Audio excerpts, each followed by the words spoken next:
We start with breaking news from the Middle East, where prospects of any deal to end the Israel-Gaza war have been dealt another blow, with reports that the mediators, Qatar, are pulling out of negotiations. The Gulf state has played a key diplomatic role in trying to bring an end to the conflict, to prevent further loss of life, secure the release of the remaining Israeli hostages held by Hamas, as well as taking part in talks. Qatar has hosted the political office of Hamas, allowing the group to operate with relative freedom. Well, let's speak to our correspondent, Joe Inwood, who's in Jerusalem for us. Joe, just talk us through what we know. So we've had reports come through in the last hour or so that have come from the Reuters and AFP news agencies, quoting a Qatari diplomatic source saying that they are no longer participating, they're no longer taking part, as you were saying, as a key mediator in these peace talks between Hamas and Israel.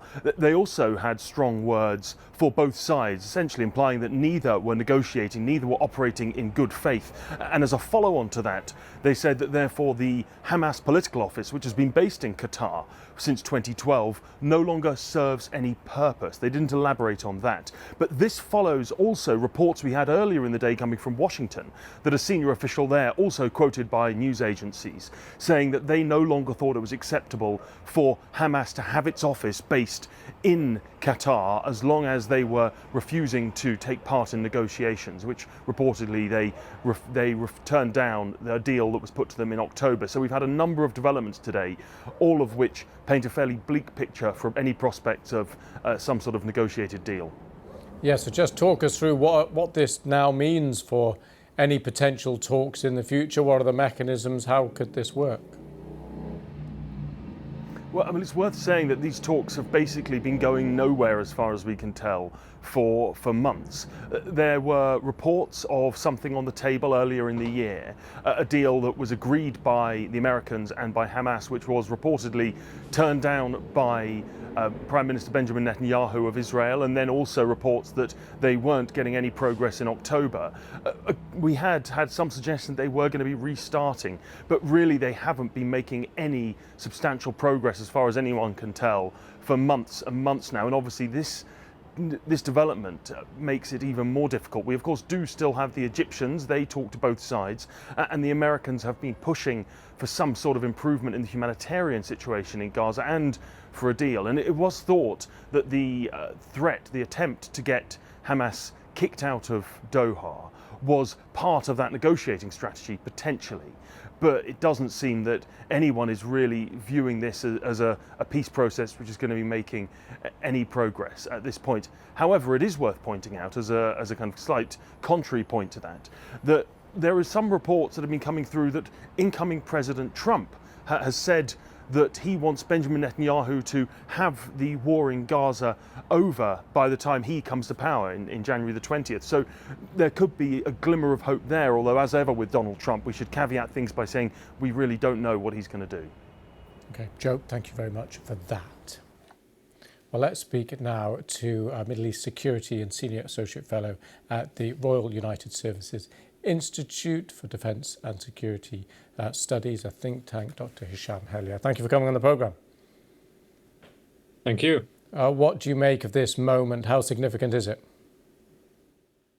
So this moment has been coming for quite some time, I think. I think that once you looked at how the Americans had, quote unquote, withdrawn their support for Hamas having an office in Doha, and keeping in mind, Doha had that office because of engagements from the United States. Once they withdrew that, and they clearly withdrew that over the last year, it was inevitable that at some point Hamas was going to have to look for a new home in terms of the political leadership that lived in Doha.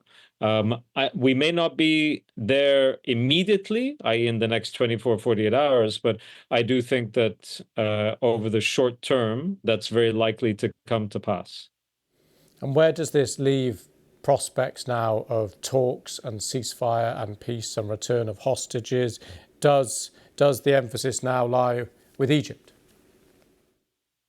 So before I get to Egypt, let's be very clear. There haven't been ceasefire negotiations for many, many months. What we've had over the last few months have been hostage negotiations. They weren't ceasefire negotiations. The Israelis made it abundantly clear that after a pause in hostilities, if the deal were to go through, they would return to bombarding Gaza. So there haven't been ceasefire negotiations for quite some time. And I think this was also part of the reasoning of the Qataris, that there isn't good faith coming from the Israelis, and they also had critiques of Hamas at different points. But you've had over the past year numerous Israeli press reports showing how Netanyahu's office directly intervened in the negotiations to sabotage them. And I think the Qataris were also just very frustrated about this. So I don't think that there have been talks, serious talks, for quite some time. I think, frankly, we are now in the day after scenario. And I think this is also something that the Qataris realize, that there is no prospect of the Israelis removing their armed forces from Gaza, that Gaza will be more or less partitioned into different zones, and there'll be more than one zone where Palestinians are not allowed to return. And I don't think they want to be a part of that exercise in any way. There will be others that perhaps will be able to talk to, quote unquote, both sides in this situation.